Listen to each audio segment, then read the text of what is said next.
নতুন করে একটা ভিডিও নিয়ে চলে এলাম তোমাদের কাছে। আজকে ট্রান্সফার মার্কেটে সবচেয়ে আলোচিত নাম, সবচেয়ে আলোড়ন সৃষ্টিকারী একটা দলবদলের খবর তোমাদের কাছে খুব চটজলদি দেওয়ার জন্য আমার এই ভিডিও করা। সেইটার কেউ না, বাংলাদেশের বসুন্ধরা ক্লাবের প্লেয়ার এবং অস্কার ব্রুজনের খুব প্রিয় ছাত্র। বিগত দিনের অস্কার ব্রুজন যখন বসুন্ধরা কোচিং করাতেন, তখন সমস্ত খেলায় প্রতিপক্ষকে ঘায়েল করার জন্য যে দুটো প্লেয়ারের উপর মূলত নির্ভর করে তার স্ট্র্যাটেজি তৈরি হতো, রণকৌশল তৈরি করত, সেই রবসান রবিনো এবং মিগুয়েল ফেরেরা। আজকের এই মিগুয়েল ফেরেরাকে ইস্ট বেঙ্গল জালে তুলে নিতে পেরেছে, প্রথম বলতে পারি জালে তুলে নিতে পেরেছে, আমাদের কাছে সেরকমই খবর। এবং এই মিগুয়েল ফেরেরা 25 বছর বয়স, মার্কেট ভ্যালু 4 কোটি টাকার উপর, এবং মূলত মিগুয়েল ফেরেরা খেলে হচ্ছে মিডিল জোনে, হাফের মিডিল জোন, যেটা আমরা বলি যে সেন্ট্রাল মিডিল হাফ লাইনে, যেটা আমাদের কেস্পো খেলতো, সেই জায়গায় মিগুয়েলকে সই করাতে পেরেছে ইস্টবেঙ্গল। এবং ইস্টবেঙ্গল খুব সক্রিয় দল বদলের বাজারে।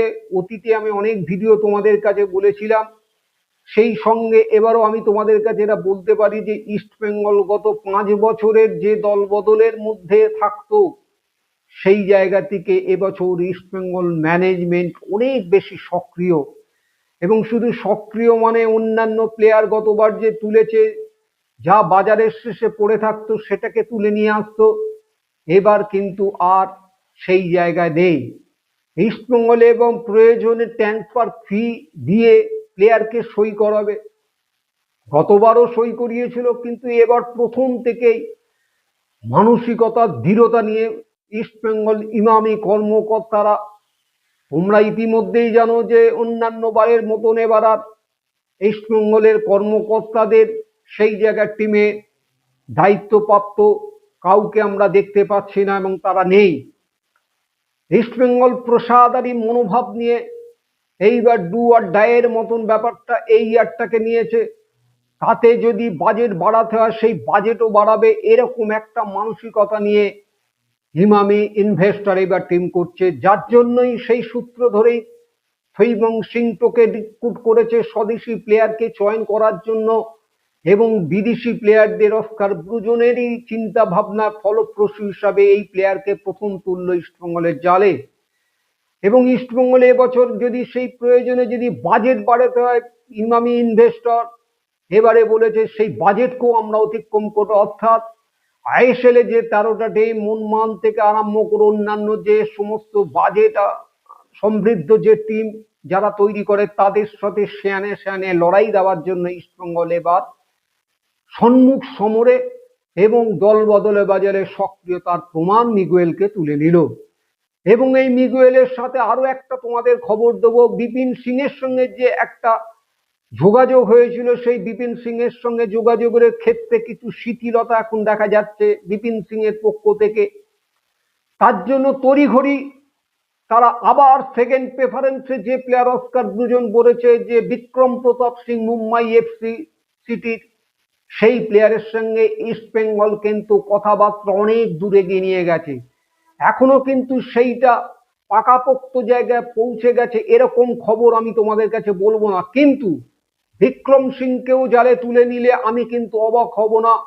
ইস্টবেঙ্গল এইবার সেই উইংয়েও কিন্তু সচল করার জন্য, অর্থাৎ সমস্ত বিভাগে সচল করার জন্য ভালো প্লেয়ার, সমৃদ্ধশালী প্লেয়ার, তাতে যদি ট্রান্সফার মার্কেটে সেই প্লেয়ারকে ট্রান্সফার ফি দিয়ে যদি নিতে হয়, ইস্টবেঙ্গল এবার বদ্ধপরিকর। এবং ইস্টবেঙ্গল প্রতিটি বিভাগকে সমানভাবে গুরুত্ব দিয়ে গিয়েছে, যা ইস্টবেঙ্গল ম্যানেজমেন্ট থৈবর সিংটোকে সামনে রেখে, অস্কার ব্রুজনকে সামনে রেখে সেই টিমের পরিকল্পনা অনুযায়ী মার্কেটে কিন্তু ঘোরাফেরা করছে সমস্ত রিক্রুটাররা, এবং সেইভাবে সেই লিস্ট ধরে ধরে প্রতিটি প্লেয়ারকে সেইভাবে যোগাযোগ করছে। সুতরাং এবারে আমরা বলতে পারি এবছরে আইএসএল এ শেষ পরীক্ষা, এটাও বলতে পারা যায়।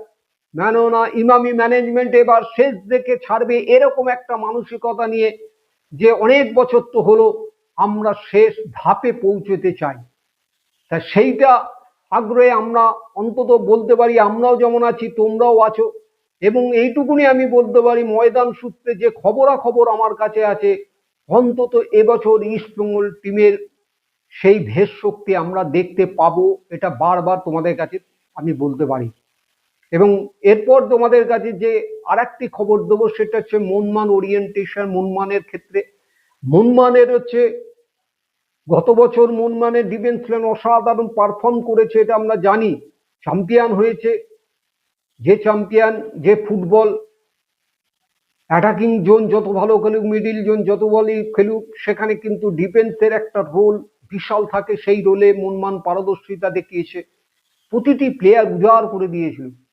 কিন্তু মনমানের ক্ষেত্রে যেটা হয়েছিল যে সেন্ট্রাল ডিফেন্ডারের ক্ষেত্রে মনমান একজন স্বদেশি প্লেয়ার, যে ইন্ডিয়ান প্লেয়ার, যে ইন্ডিয়ান টিমের খেলে এরকম একটা প্লেয়ার মনমান বারবার খুঁজছিল, যোগাযোগ করছিল, কিন্তু সেটাকে কোনো ফলশ্রুতি করতে পারেনি। এবার মনমানের কিন্তু সেই জায়গায় মেহতাব সিংকে সেই জায়গায় মনমান ভরাট করতে চাইছে।